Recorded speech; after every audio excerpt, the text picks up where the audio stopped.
I spent $4,800 on a Disneyland birthday trip for my 8-year-old twins, but had to stay behind because my youngest was rushed into surgery. I asked my sister to take them. She took her friend's kids instead. They'd have more fun, she shrugged. I watched the parade from a hospital bed. Then I got a text. We took the cake. Our kids deserved it. I didn't reply. But that night I did something they'll never forget. My name is Maxine. I am 34, a single mom of 3, and the older sister. I plan things for a living office manager at a dental clinic, so my brain is a calendar with hands. I know which drawer has the coupons, which backpack has the spare inhaler, which towel hides the emergency cash. I buy the store-brand cereal and cut grapes in half. I have a whiteboard by the door that says shoes, water, snack, smile. The twins Ollie and June just turned 8. My youngest Max is 3 and thinks every bulldozer is saying hello. My sister Jenna is 29 and the family glitter cannon. She's the one who knows people. She says it like a key. No kids, lots of opinions. She films everything and adds music later. Mom melts when Jenna says mama. Dad left when we were teens, so the family is basically Mom, me, and Jenna.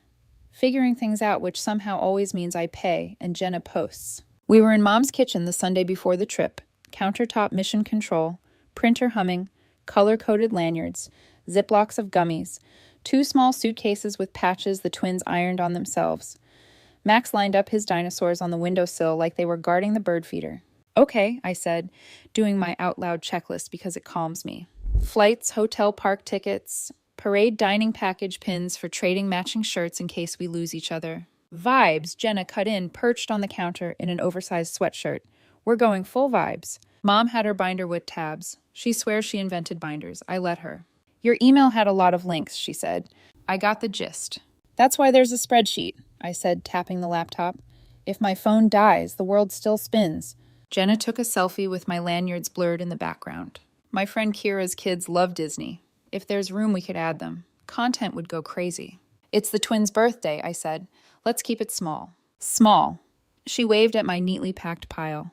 This is NASA. Ollie held up 2 pins. Aunt Jenna, can I trade with the shiny one? Obviously, she said, ruffling his hair just enough to make his sticker fall. We'll get limited editions. I printed the boarding passes and handed Mom a laminated card with all the confirmation numbers. We board at 9:15, Thursday nonstop. Check-in is under my name. Tickets are linked to my app. Handled, Mom said, patting the binder like a pet. Jenna leaned close, eyes bright. We're getting front spots for the parade. I know a guy. You know a guy for everything, I said. She winked. That was the first prick. Not the money, not yet. Just that tilt every plan takes when Jenna decides it needs her sparkle to be real. Monday night, Max woke crying hot and rigid. He never cries. His little fists were stones. By 3:00 a.m., we were in the ER under lights that make everything look too honest. Appendicitis, the surgeon said. We'll take him to the OR in an hour. I called Mom, no answer. I texted Jenna, at hospital. Max needs surgery. Can you take the twins on Thursday? Dots. Pause. Dots. OMG, poor baby, she wrote. Of course we got you. Heart emoji. Sparkle. The nurse rolled Max away with a teddy bear tucked near his arm. I kissed his hair until it smelled like my breath. Papers, signatures, the click of the pen. I put my phone face up on my knee and watched the ceiling tiles like they were telling time. At sunrise, Mom called to scold and then said she was on her way. Jenna will handle Thursday, she said later in a text. Handle. That word is a hand on the back of my neck. Wednesday night, I put the twins' bags by the door. Post-its on everything. Sunscreen in the side pocket. June's rabbit in the hoodie zipper. Ollie's extra glasses in the front pouch. We practiced FaceTime with Grandma. We said parade out loud 5 times because it felt like luck. Jenna's car pulled up finally with music too loud for morning. Sunglasses, messy bun that probably took an hour, iced coffee in the cup holder. Oh, let's go, she sang. The twins did the little dance you do when something finally happens. I hugged them tight. Be kind, I said into their hair, which was really me talking to the world. Call me before the parade. We will, June said, very serious. Jenna kissed the air near my cheek. Don't stress, she said. We'll get content. My phone buzzed. We're rolling to the OR, the nurse said. I followed the gurney down a hall that smelled like lemon and fear. That was the split. My life became 2 feeds, fluorescent quiet, and fireworks. I didn't know yet that my kids' feed would go dark. I didn't know yet that I'd watch a parade on a hospital TV that wasn't even live. I didn't know yet about the text that would land like a slap with a smile. I only knew I was the mom. And the plan had the shape of sacrifice like it always does when my sister says handled. It didn't start with Disneyland or surgery. It started with who got the last piece of cake. When I turned 10, my cake was from the grocery store. White frosting, blue writing. Money's tight, Mom said, cutting precise squares. When Jenna turned 10, we had a bounce house, a custom cake with a tiara made out of sugar and a rented cotton candy machine that left the kitchen sticky for a month. Once in a lifetime, Mom said. And I learned that some lifetimes repeat. Money had rules in our house no one wrote down. If Jenna needed it, it was urgent and we'd figure it out. If I needed it, it was a life lesson. You can do hard things, Dad would say, which is something he liked to say, especially when he was not the one doing them. I babysat at 12, hosted at 16, waited tables at 19. Tips went to groceries, gas late fees with my anxiety tucked in the envelope. Jenna tried jobs like outfits, makeup, counter boutique brand building. She is magnetic. People hand her things. I'm a checklist. Guess which one gets applause? When the twins were born, my budget turned into a puzzle I solved daily. I learned the difference between coupons that actually save money and coupons that make you spend it. I learned the best thrift store days. I learned what you can fix with a YouTube video and a screwdriver. Jenna would swing in with balloons and leave before bath time. Stop being so serious, she'd say, holding a camera like a mirror. The family phone plan was to save money. I set it up and somehow it stayed on my card. We'll switch later, Mom said. When things calm down. Things never calm down when no one wants them to. I kept a kindness ledger in my notes app for a year because the numbers were starting to float. $220 Mom's dental copay. $80. Jenna's emergency hair appointment for a collab. $350 deposit for Jenna's brunch event. $65 gas just this once. $140 Wi-Fi because the live is tonight. I deleted the ledger when it made me feel like a jerk. Funny how not keeping score only helps the person who is winning. The Disneyland trip grew slowly in an envelope labeled Mouse. $5 here, $10 there. I did 2 inventory audits at the clinic for extra pay. I cleaned houses on 2 Saturdays and took payment in cash and a bag of lemons because the lady paid in lemons and apologies. I traded credit card points for flights. I learned parade routes, the best bathroom by the bakery, and which curb you have to claim 30 minutes before the first float. It sounds obsessive until you realize it's how people like me make magic by removing friction with a spreadsheet. The $4.800 wasn't a cliff. It was stairs. 2-day tickets for 4, $1 $516. Hotel within walking distance, $1 $320. Flights $1 $100 after points. Parade dining package, $360. The rest matching shirts, portable charger lanyards, pins, and a little fun for churros because I wanted to say yes without calculating. The plan was simple and beautiful. Day 1 parade fireworks the classics. Max with Grandma at the hotel for a slow afternoon. Day 2 swap. Bring Max for ducks and fries and a photo with anything that would stand still long enough. Then Max's belly turned into fire. And the surgeon said appendix. And the plan burned too. I asked for help. That sentence took years to learn. I texted my sister because I wanted the world where she becomes the fun aunt who shows up. She said, of course. That helped. There were little flags. She asked for my login so she could check us in. She asked for the last 4 of my card in case the desk asked. She took photos of the tickets so I would have backups. I told myself I was paranoid. I told myself trust is part of love. I told myself the rules about paranoia were for other families. The morning of the flight, I wrote 3 notes to the twins and tucked them into their suitcases. You are brave. You are kind. You can ask to call me anytime. I kissed them until they protested. Jenna rolled her eyes. Relax, she said. It's Disney, not Everest. At the hospital, I watched my baby become a chart and then a boy again. The nurse named Nora tucked a blanket around Max and talked to me like I was not going to break. You're doing good, she said, which is the lie you tell someone who needs it to be true until it is. An hour before boarding, Jenna texted gate change. Don't blow me up with a selfie of coffee. No twins in the frame. I called. No answer. Well, we're boarding, she wrote. Stop being weird. I told myself it was fine. They were with family. I told myself it was very normal for Aunt Jenna to be on her phone instead of in the selfie with the kids. The next morning I looked for their call. I saw a story instead. Jenna on Main Street doing a boomerang. They made it, the caption said. But in the video were 2 kids I didn't know. Kira's son and daughter. No Ollie. No June. Me. Where are my kids? Jenna. Long story. Kira's kids were crying. Our kids will have more fun later. Chill. I got this.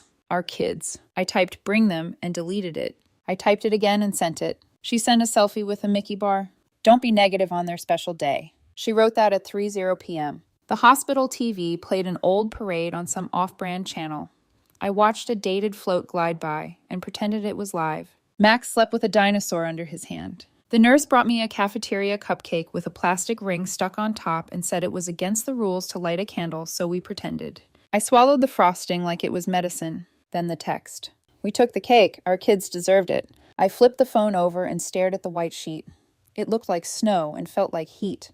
I didn't reply. That night, I did something they'll never forget. It wasn't dramatic at first. It was clerical. I called the hotel and put a pin on the room. No charging privileges without the pin, I said. The clerk was kind. Understood, she said, like she had mothers of her own. I called the ticket line. I explained that my children's tickets were being used by other children. We can't undo what was scanned today, the woman said, but we can cancel tomorrow's entitlements. Her voice had gentle steel. Would you like to? Yes, I said. I took my line off the family phone plan. I didn't make an announcement. I just stopped paying for lines that weren't mine. Then I opened my laptop and made 3 documents. Document 1, itemized costs. Disneyland trip for Ollie in June. Flights, hotel, tickets, parade package, cake order number. Total $4,800. I added smiley paperclip bullets to keep myself from yelling. Document 2, repayment plan. Jenna last name. 12 months. 0 interest if on time. 8% APR if late. Auto draft link. Cosigner line for Kira because her kids ate my kid's birthday. Attachments, receipts, and a screenshot of "We took the cake, our kids deserved it" at 3:11 p.m. Not for social media. For court, if it came to that. Document 3 90-day rules. Email only. No calls or texts. I won't pick up. No funding content surprises or non-emergencies. True emergencies call, I will respond. Twice monthly dinners, 1 hour, public place. Any use of my accounts without consent equals theft. Showing up unannounced is not an emergency. I emailed document 2 to Jenna and Kira with the subject repayment agreement. CC Mom. BCC myself. Please sign and begin payments by Friday, 5:00 p.m., or I'll file in small claims. Attachments included. Then I wanted the 24-hour copy placed by the hotel. I printed document 1 on a 4-foot foam board. Across the top, this was for Ollie in June. Down the side, a giant QR code to the payment portal with Jenna's name pre-filled. I taped a hard copy of the repayment plan to the back. The courier wore a blue polo and a face that said he'd seen worse. Deliver to this hotel, to this room. Hand to guest. Get signature, I said. He nodded like a fellow spreadsheet person. 30 minutes later, he texted a photo. Jenna in the lobby holding the board. Mouth open. Kira in the reflection furious. A bellhop staring like he wished he had popcorn. I did not call. I did not post. I put my phone face down and washed Max's hair with a cup. At 7:10 a.m. the next morning, the phone lit up. Calls, texts, emojis. Shannon, what is wrong with you? Then, breakfast won't go through. Then, tickets say invalid. Then, Mom says you're heartless. Then, call me. Call me. Call me. Call me now. I did not. The hotel emailed charging privileges removed per request. The park emailed tomorrow's entitlements canceled. The portal sent a test ping and worked because I tested it 5 times. Mom called 5 times and left voicemails that were part crying, part theater. Family forgives, she said in one. People are watching, she said in another. You embarrassed your sister, she said in all of them. At 9:30, the nurse told me the pediatric ward was doing a tiny parade. Oh, want to bring the twins, she asked. It's bubbles and a Bluetooth speaker, but it helps. Bring them where, I said. Because I didn't know where my children were, except not where they should be. I texted my neighbor Marisol, who has rescued me 50 times.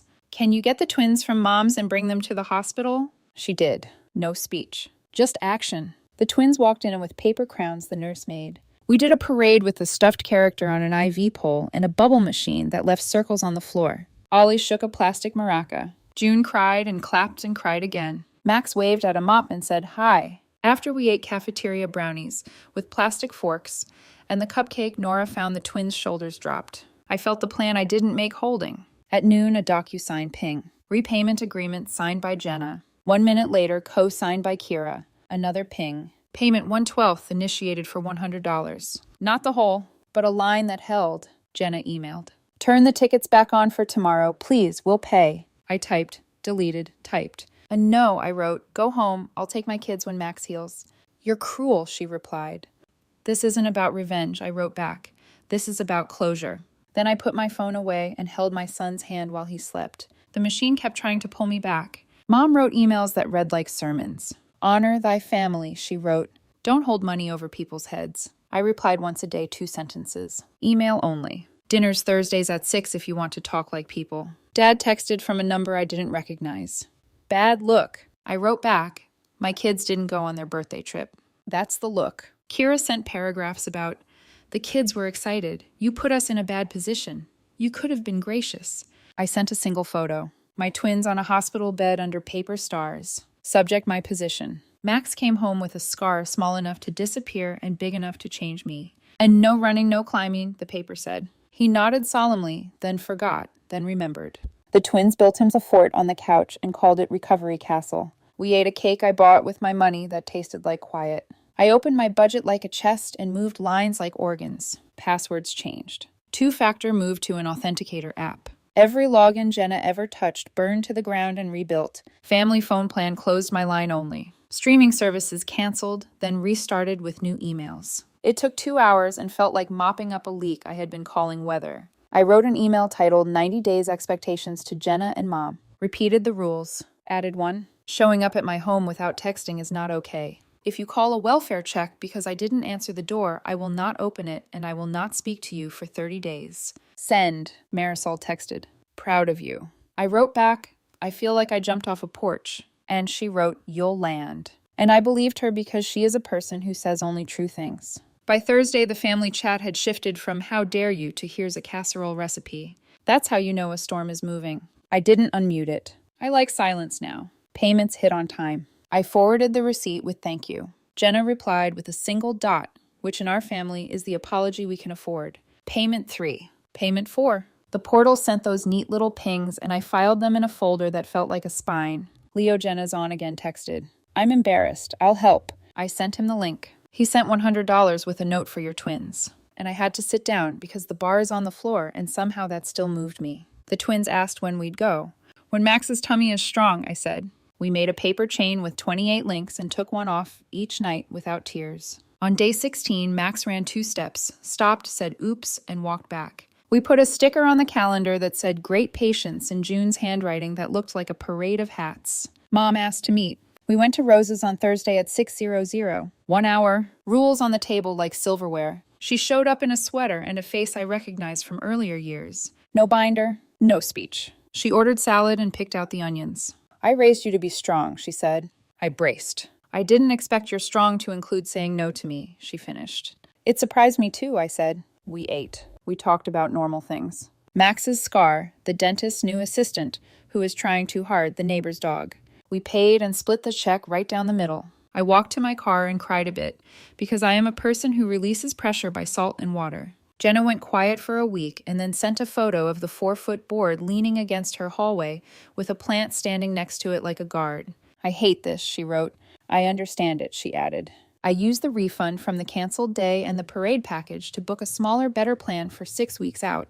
A hand-holding service run by a woman named Pam, who wears sneakers and carries a binder and is my soulmate. Not the VIP tour, not fantasy, just someone who knows which line to pick. I printed an itinerary with the twins' names in color and taped it to the fridge under a magnet that says, "We can do hard things." I did not tell the family. I did not post. I held the secret like a warm mug. On the day Pam met us at the gate with coffee, the twins wore their shirts and explained pin trading to Pam like she was new. Max fed ducks a fry and waved at a bench. We watched the parade from the curb we earned by being early and polite. The twins' faces did the thing. I cried and didn't wipe it away because I had both hands holding both of theirs. During the fireworks, my phone buzzed. Jenna, are you there? I didn't answer. Then, hope they have fun.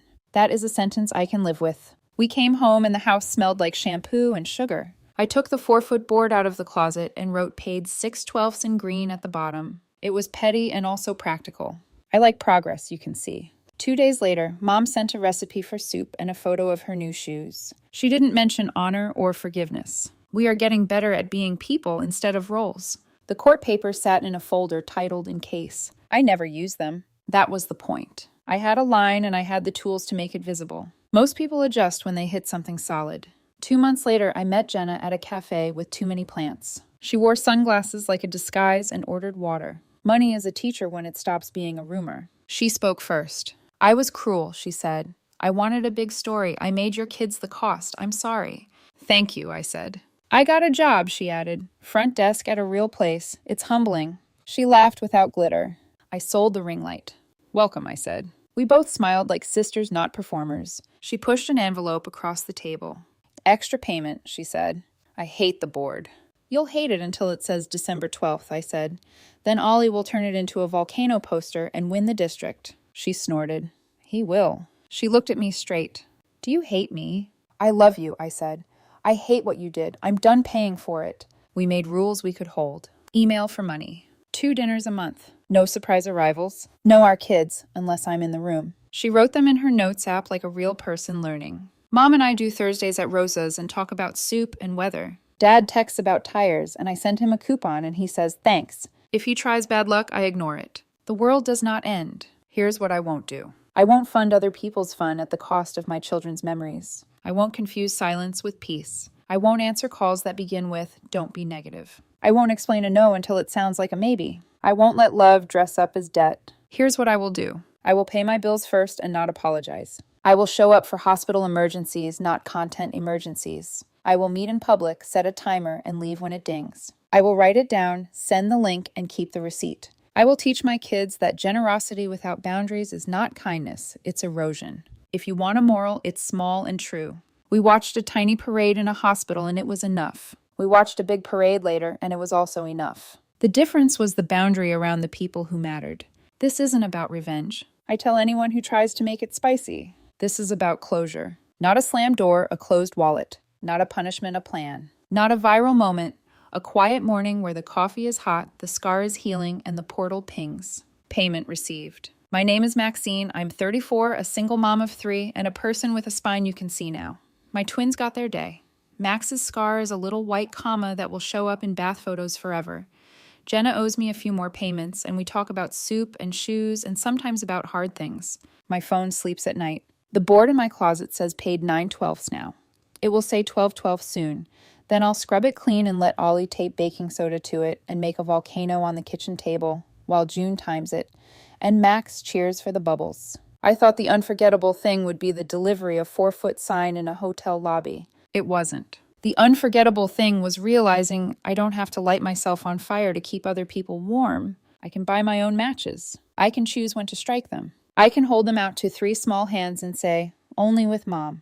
Only when it's safe. Only because we planned it. And when the kids ask, why wasn't Aunt Jenna in our pictures? I say, sometimes grown-ups learn late, but they learn. Then we eat grapes I bought with my money, and they taste like quiet and sugar and something I used to call impossible,